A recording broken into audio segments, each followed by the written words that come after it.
Good afternoon. I'm Daryl Griffin, Program Manager for IEEE USA Career and Innovation Programs. Today's webinar, IEEE USA, What Has It Done For You Lately, is the first of 3 webinars we're providing this month focused on IEEE USA services. Today's presenter is Gordon Day, last year's President of IEEE USA. Gordon spent most of his career in research and management at the National Institute of Standards and Technology.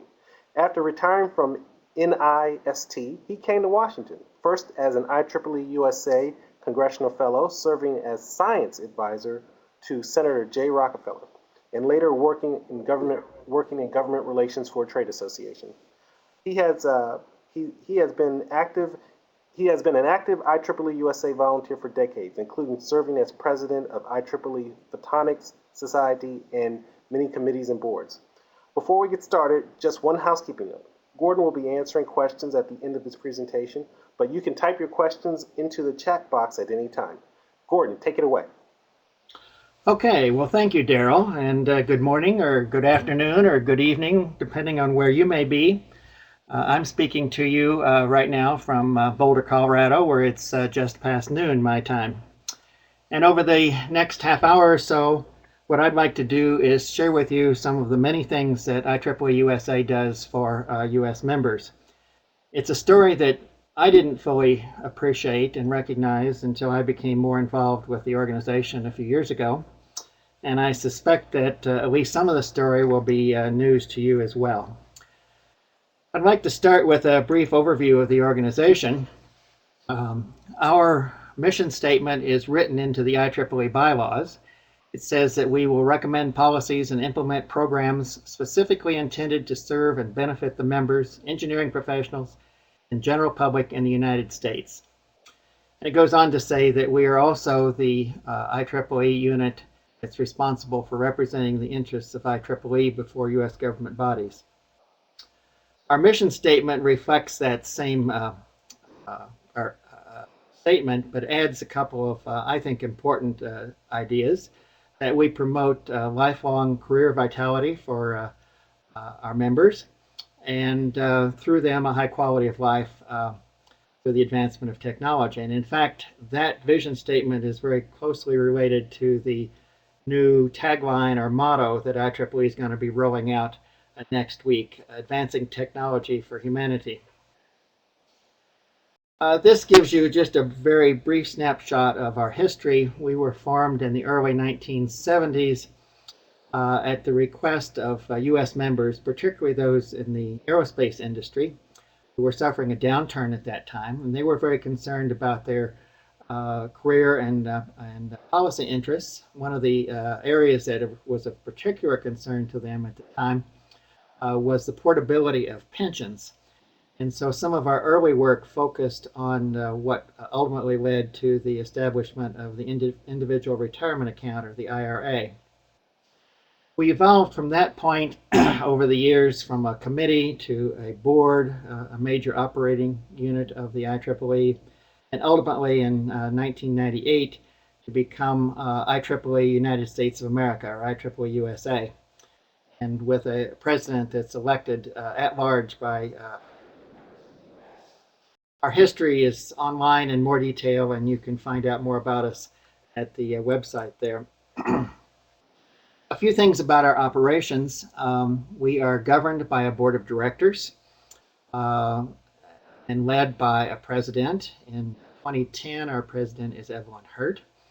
The board oversees something of the order of 750 volunteers who serve on various standing and ad hoc committees. And that includes our PACE Grassroots Network. This year we're operating with a projected budget of around $5.4 million. That supports our volunteer activities as well as 22 full-time equivalent staff. We organize all of that in 4 program areas: career and member services, communications and public awareness, government relations, and professional activities, which includes the PACE Network. And those 4 areas, by the way, also are reflected in our vice president structures. Each one of those has a VP on our board. About 90% of our revenues are derived from an assessment on U.S. members. The remainder comes from products and services that we develop and provide for a fee. Our offices are located in the heart of downtown Washington, in walking distance of the White House. The quarters that we began occupying a little over a year ago, which we share with the IEEE Computer Society. And if any of you, as IEEE volunteers, have reasons to organize meetings in Washington for small groups, we have conference space, 2 conference rooms that we can make available to you, and would urge you to contact us for that event. We often describe our strategic focus areas in this way. Building careers and shaping public policy has become sort of a tagline or a motto for us. It represents the core of what we do. Increasingly, we also engage in communications and public visibility activities, both to get our messages out to the public and to policymakers and to thought leaders in the U.S., and also to raise the visibility of IEEE and engineering and technology more generally. And this past year, we've done quite a lot of work in trying to help IEEE in its efforts to provide members outside of the U.S. with the same kinds of activities that we provide in the U.S. So now let me turn to one of those elements, the work that we do in support of members' careers. If you can recall back to about this time last year, there were very frequent announcements of layoffs in the high-tech industry. In fact, by our count, between December of 2008 and February of 2009, there were announcements of over 160,000 layoffs just in high-tech companies. That played out later in the year with record high unemployment among electrical engineers in particular, and in many other areas of technology. So in February of last year, we added to our career websites with a career help webpage specifically targeted at risk and unemployed members. It provides job listings, discussion groups on employment and career strategies, information about insurance, consulting, entrepreneurship, and things of that sort. And that's an addition to our ongoing career resources. We maintain a web portal called our Career Navigator, which we intend to be a one-stop shop for our career and employment resources. The URL there is before you. That also supplements the IEEE Career Portal, which has a still broader focus internationally, and that's something that we also helped establish within the last year or so. Last year, we organized several career survival workshops, particularly aimed at engineers and technologists who were being affected by the layoffs. There were 3 of them in various parts of the country. The feedback from them was very positive, and we're hoping to do more of those this year. Our PACE Grassroots Network sponsored a total of 49 student professional awareness conferences, many of them focused on career issues, and 20 professional development seminars that were hosted by U.S. sections and regions last year. And towards the end of the year, we completed the 2009 update of our salary survey and our consultants fee survey, and we're looking forward to getting those, making those available sometime this spring. I think many of you know that we publish a lot of electronic books. I think there's something in the neighborhood of 70 or so in our catalog at the present time. We added 18 new ones last year. Many of you will remember that in your renewal a year ago, you were offered the opportunity to download a free ebook as a part of your membership renewal process. Something over 40,000 people downloaded an ebook during that period. Many of them are, in fact, focused on career issues. employability, consulting, innovation, resume writing, and things of that sort. And this past year, we launched a new series called Launching Your Career, which is aimed at young professionals, gold members, and the like. And it features topics such as job searching and resumes and continuing education, leadership, and things of interest, particularly to people early in their careers. We have a substantial webinar series. This is just one of them. Last year we did 13, which was a substantial expansion over what we had done in previous years. If you scan down the list of titles on the right-hand side there, you'll see that roughly half of those are related to career issues. And then there's a whole variety of other topics that you will see there. As today, they are delivered live and then archived for later viewing. Another thing that we did a lot more of last year was to support the entrepreneurs among us. In June, I signed a memorandum of understanding with the Small Business Administration, which will work to help us get easier access to their resources, and will also give them, they hope, easier access to IEEE experts who can do things like providing reviews and the like for them. At the very end of the year, we established something that we're calling the Tech Match service. It's a new service for entrepreneurs and angel investors, venture capitalists, and the like.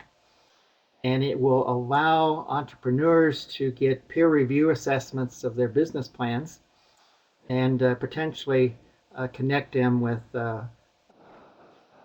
funders who might be interested in their technologies. You can find out more about that on our website. We also became aware last year that there were a large number of resources made available by state governments and other state level resources. So we set about to catalog those for the benefit of the entrepreneurs among us. And typically you'll find 4 or 5 different links in each state, and you'll find those on our website in what we call the Entrepreneurs Village. And to raise the level of awareness of the importance of entrepreneurship, last year we established a new award to honor an IEEE member for furthering entrepreneurial growth and spirit in the U.S.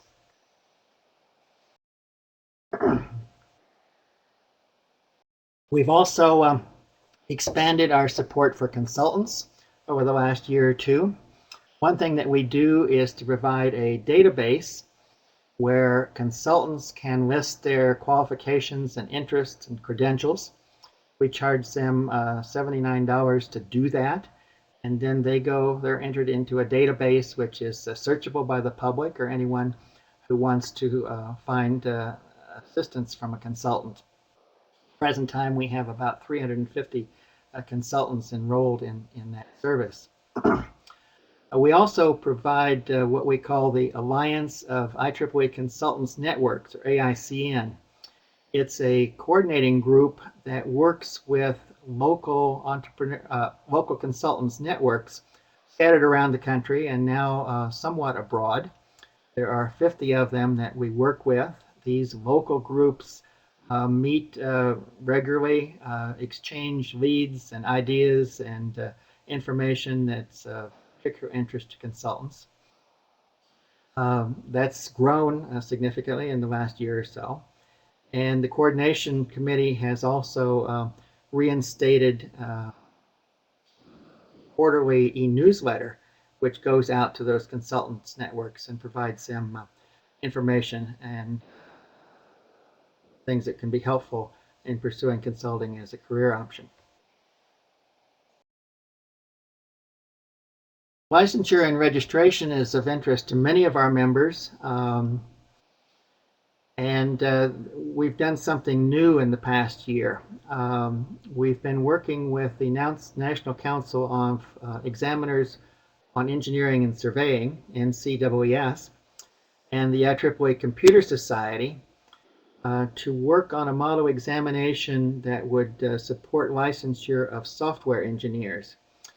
It's something that's coming to us from various state groups. 10 states that we know of so far have been looking at licensure for software professionals. The driving issues are software as it applies to things like public safety, security, cybersecurity, areas where the states want to make sure that the software is reliable. If this is something that you're interested in, I would refer you to the press release that is shown there at the bottom of the page, and which you can find on our website.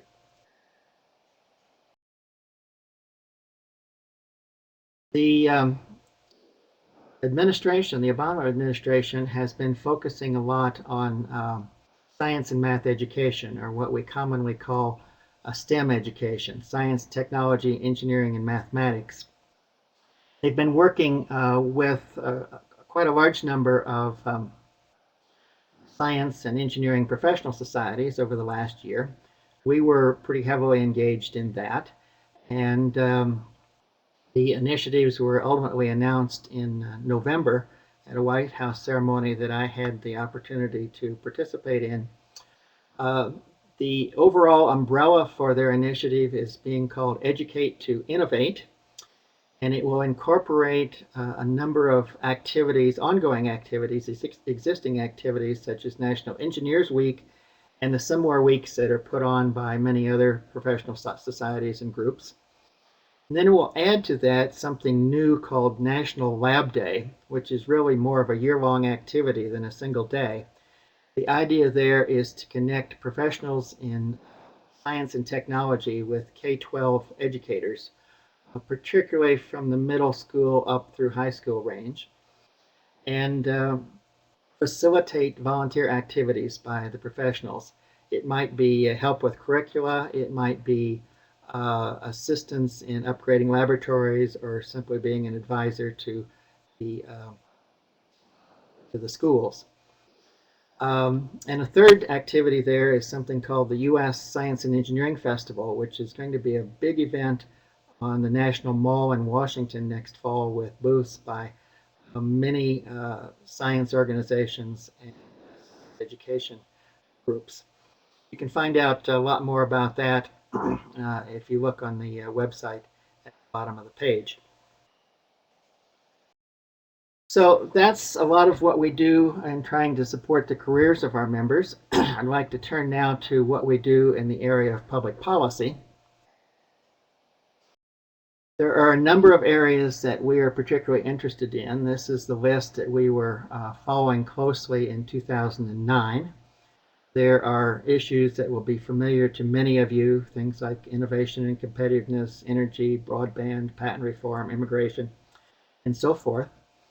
Many of them are long-term, ongoing issues for us. Some of them, like engineering workforce, is one that is of growing interest. Another one that we foresee coming up even more in the future is cybersecurity. We pursue these issues in a number of different ways. One of them is lobbying. And lobbying, according to U.S. tax law, has a very specific meaning. It means specifically advocating specific legislation. And in fact, last year there were 16 bills that were introduced that were of interest to us. They're listed there on the right-hand side. They span the whole range of topics that was on the previous slide. We saw significant progress on 12 of those that we were out there advocating, and 2 of them made it into law by the end of the year.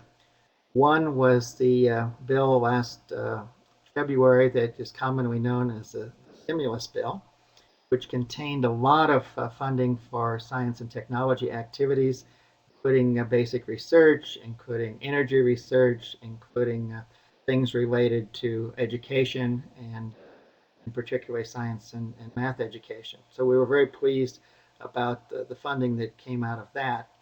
The second one is a kind of an interesting story. It has to do with amendments to what ultimately became known as the Edward Kennedy Serve America Act. I happened to be meeting with Senator Ted Kaufman, who is the senator who replaced Vice President Biden last year. And happens to be the only trained engineer in the U.S. Senate at the present time. He's a mechanical engineer. And he asked us to make some recommendations for some amendments that he was wanting to introduce to this Serve America Act that would enable engineers to participate in it more fully. We provided those recommendations. He wrote them into the amendments, and ultimately they made it into the bill and were enacted into law. Another way that we pursue our agenda of policy issues is through congressional briefings. These are typically noontime events over lunch. Members of Congress are invited along with their staff, and sometimes there are people from the Washington policy community as well. Last year we did 14 of those, which is a substantial expansion from what we done typically in previous years. They're listed there on the left. Scan down them and you can read them, the fine print. You'll see that roughly half of them in one way or another relate to energy. We also support various programs on the Hill, including two of the caucuses, congressional caucuses. These are groups of members of Congress who share a common interest in a topic, who get together periodically to hear briefings and presentations on those topics. We support the Congressional Research Caucus and the Congressional Robotics Caucus, providing them with some staff support and hosting their websites.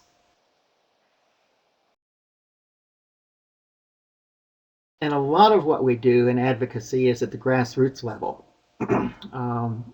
Last year we organized 4 congressional visits days.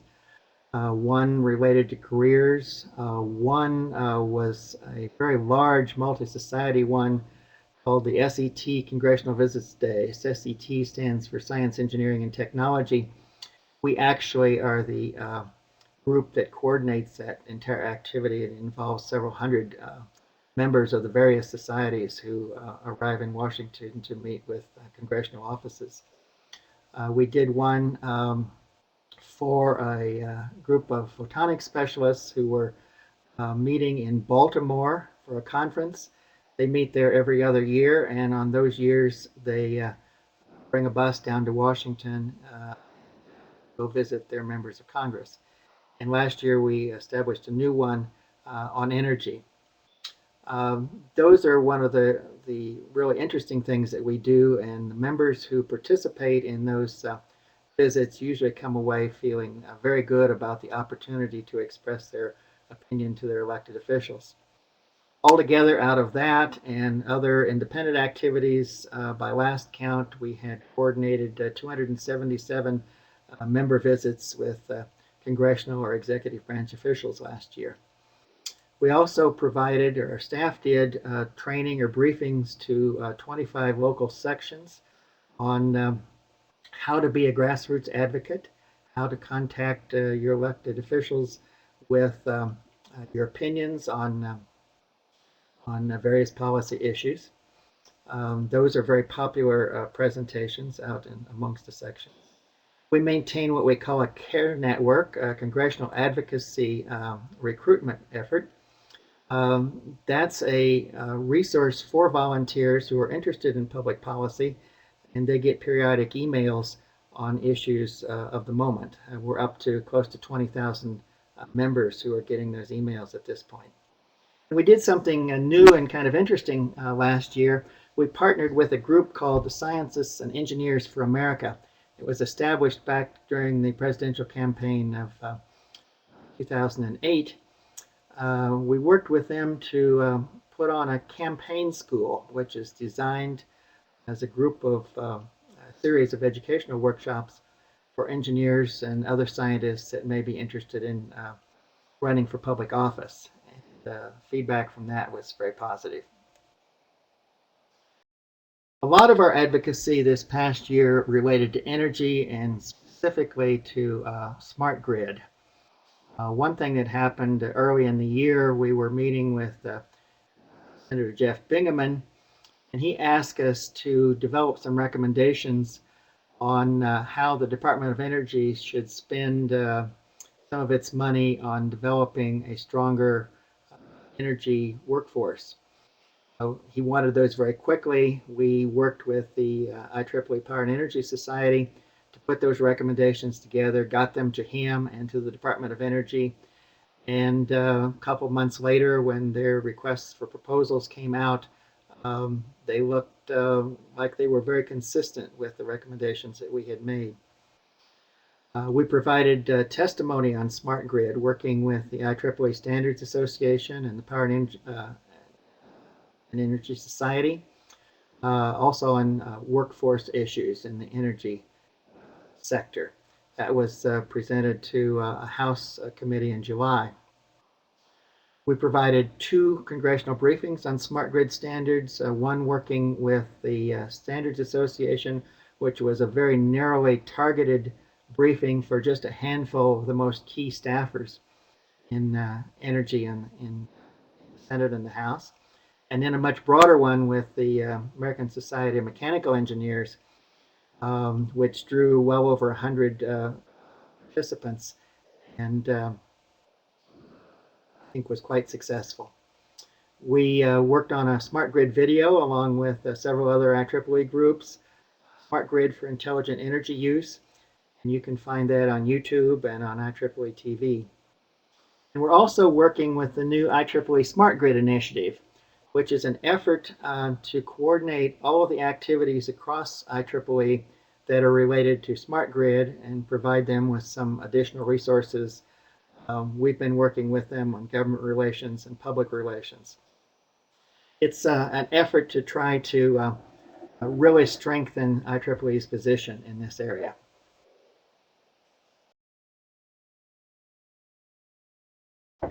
We always sponsor several government fellows, typically 2 of them as congressional fellows. Last year, we sponsored Kenneth Lutz, who worked in the office of Senator Ron Wyden of Oregon, and who worked on energy issues and actually did a lot of the drafting on some energy bills that Senator Wyden introduced.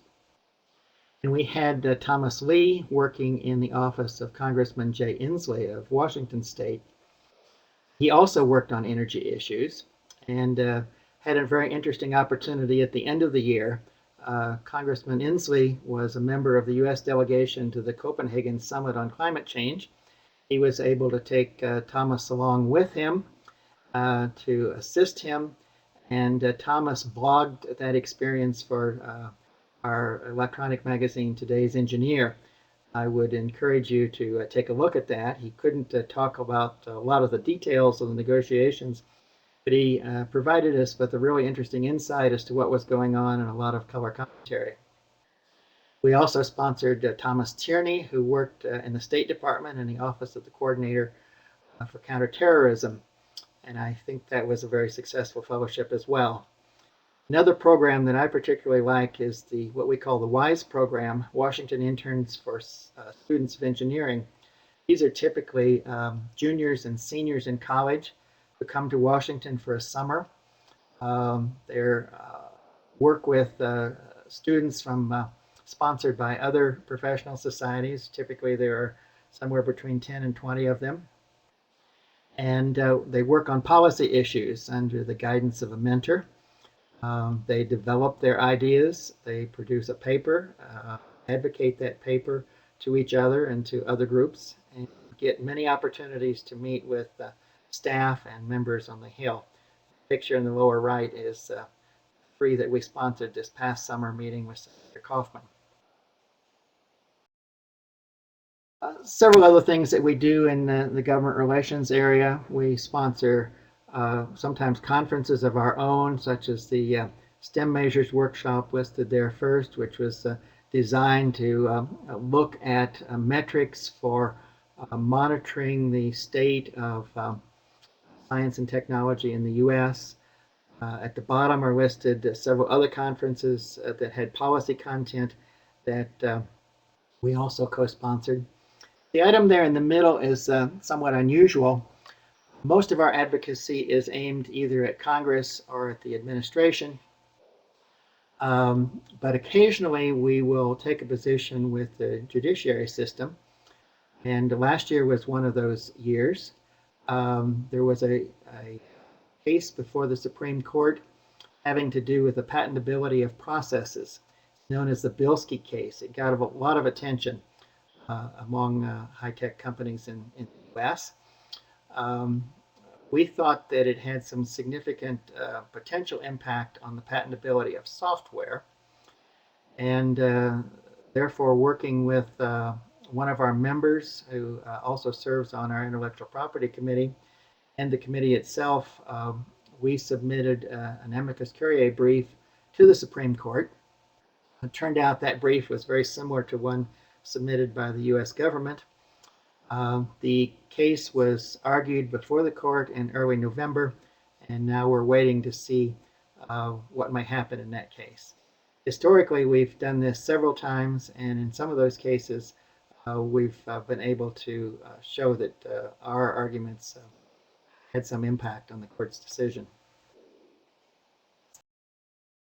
We produce a lot of position statements on various aspects of issues that we follow. Last year there were several new and important ones, I think somewhere between 15 and 20 altogether. One of the highest profile statements was our position on energy policy, which is pictured there on the right. It was distributed widely in Congress and in the administration. I took it to the Department of Energy and presented it to some of the highest level officials there. In December, we got a heads up that it was going to be discussed in a hearing before the Senate Energy and Natural Resources Committee. Turned out to figure in the comments of the Deputy Director of the National Renewable Energy Laboratory, who said, among other things, our nation will be well served if recommendations from this IEEE policy position statement are implemented. He was specifically talking about our recommendations on massive electric storage, which we believe is an important development that would increase the impact of renewable energy sources such as wind and solar, intermittent renewable energy sources. So let me turn now to some of our communications activities.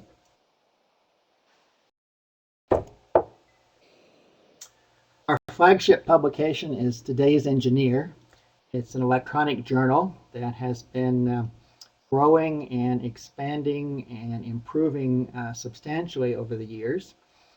Last year we saw a dramatic increase in readership that we can track online.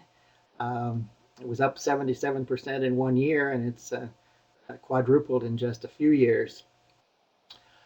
We attribute the growth both to improvements in quality and size, but also to some of our marketing efforts.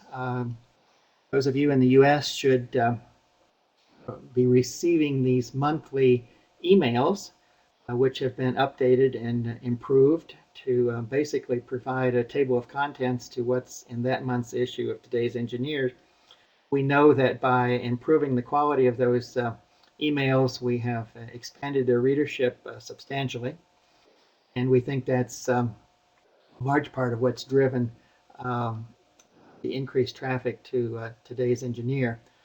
It really is a very interesting electronic journal, and I would urge you to read it if you're not already doing so.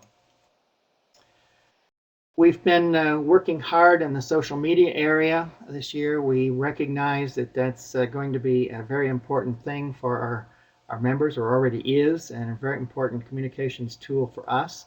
We now have active communities on LinkedIn and on Facebook and on Twitter. The feedback that we're getting, particularly from younger members, has been very positive, as you can see from this quote that's reproduced down here at the bottom of the page, which came from our Facebook site. I think you can see us you can expect to see us doing more in this area as time goes on.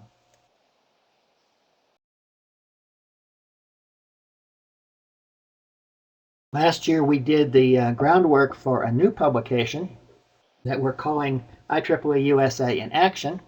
It's a quarterly digest of news features and events, other things that we are doing ourselves. It replaces our print publication, our last print publication, which we called IEEE USA Today's Engineer Digest. So you can think about Today's Engineer and IEEE USA in Action as sort of the analogs for us of Spectrum and the Institute. So please watch for this as the first issue comes out sometime early this spring. Let me turn now to our public visibility and awareness activities. We have done a lot of work, I would say an increasing amount of work in the last year or two in media relations. Last year we issued a press release on average about once a week, and we found ourselves quoted in the press roughly equally often. Those are just the ones that we know about.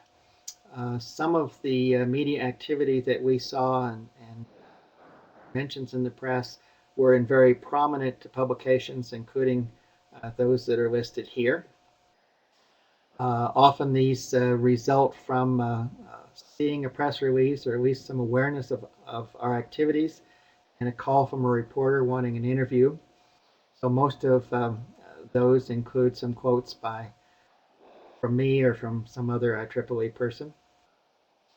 Many of them this year related to either the engineering workforce and concern about unemployment, or immigration, or education, very much career-oriented things. And we used those opportunities wherever we could to get some of our messages out. And one of our overarching messages was that engineers create jobs. So restoring health to the engineering workforce is one of the most important things that policymakers should be undertaking. We also had a nice opportunity to work with Congress in recognizing IEEE's 125th anniversary. With our assistance, Congressman Bart Gordon and Cliff Stearns introduced a congressional resolution honoring IEEE on its 125th anniversary. It was passed by the House of Representatives unanimously, and that discussion was captured on C-SPAN and is also recorded in the congressional record. We also did something unusual amongst our congressional briefings this year, in that we worked closely with Discover Magazine along with the National Science Foundation and ASME to organize 4 of those briefings that were on that list that I showed you earlier, all on energy issues. What was unusual about these is the participation of the publisher, which helped us coordinate the briefings, but also advertised them on their website. They are archived there so people can go back and look at them. And we're told that their website draws an audience of over 6 million readers annually. Some other public awareness highlights. We were a sponsor this year for Top Coder, which is a competition among computer professionals. It brought the IEEE brand in front of over 200,000 software engineers. The idea was to reach out to them as potential members. We also sponsored a student video scholarship competition for undergraduates. They were asked to make videos directed at preteens that would raise the awareness of these younger students about engineering, increase their appreciation for the profession. So the theme was Engineers Make a World of Difference. We also sponsored a couple of mass media fellows, 2 this year. These are graduate students, and they wind up working somewhere around the country, typically at either a newspaper or a radio station, developing, reporting, and producing spots for the local outlets. And we also work with the American Institute of Physics on a project called Discoveries and Breakthroughs TV. These are spots on various areas of technology that are provided to local TV stations and are picked up intermittently and at different times and aired as typically as part of their evening news shows. And we think that they received something over 120 million views last year, the ones that we sponsored. And then the final topic that I would like to mention to you is our work this past year in trying to help regions of the IEEE outside the U.S. Develop some of the same kinds of activities and initiatives that we provide for U.S. members. We were very lucky in working with MGA last year to receive a new initiative grant that funded some of these activities. It was organized by a working group chaired by Francisco Martinez, who's a former Region 9 director, and Russell, who's a former IEEE president.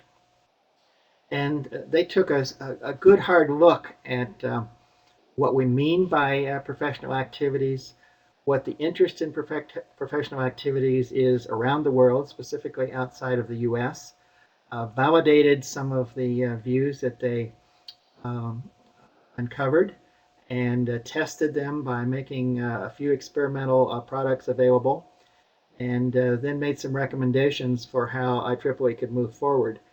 The suggestion is that there be a permanent committee formed within MGA, which would move this forward. I think there's a pretty good sense of what needs to be done.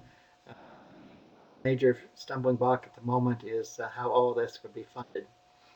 One of the particular conclusions that came out of this is that every part of the world has different needs in the area of professional activities, whether it's career-related issues or whether it might be advocacy of public policy. You can follow what they did on a website that they put together. They made available several electronic books to members around the world and for free, and also some webinars. And they got a fair amount of traffic and a fair amount of uptake on the electronic books that they provided. And so that's the story I wanted to tell you today. I'm sure that I have probably stimulated a number of questions, perhaps even created some confusion. So I'll be happy to stop here in just a moment and take your questions. If I don't get your questions answered during this session, please feel free to contact me directly at that email address or go to our website. Strongly urge you to go to our website. It's a very dense website, but you will find a lot of interesting information there. You can find on the website a page called Year in Review, which will summarize a lot of things and give links to many of the things that I talked about today. And sometime this spring, the IEEE USA annual report will come out. You'll be able to get that as well. So thank you very much. I'll take a drink of water and see if I can answer some of your questions.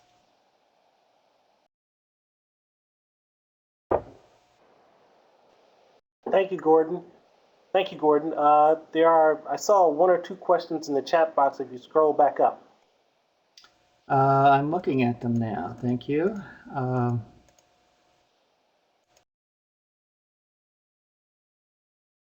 The first question that I see is, can IEEE consider one free ebook of interest to, I'm sorry, the window is small, I have to scroll, interest to unemployed or at-risk employees?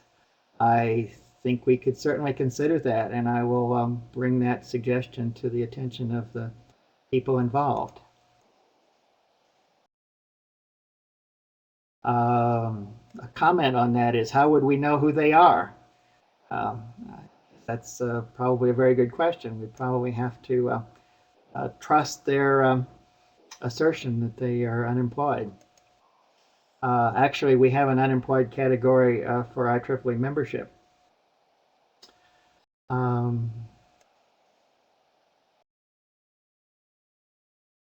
Okay, actually, somebody else answered that question. Seems to be quite a bit of discussion on that point here. There's somebody who was called away from the presentation and wants to know if it will be available for download. I don't know exactly whether it's downloadable, but it certainly will be viewable online. I'm not sure exactly how soon that will be up. Helen, can you say when that'll be available? Online. Next week. Okay. Probably by Tuesday. And the slides will also be on the site for downloading. Okay. I think there's some more discussion going on here, but I think I've answered all the questions that I see. Are there any more questions for Gordon?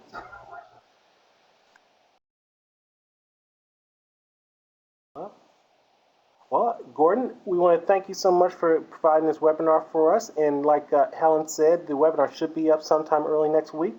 Thank you all for participating. And thank you. Thank you. All right. Bye. Cool. Bye-bye.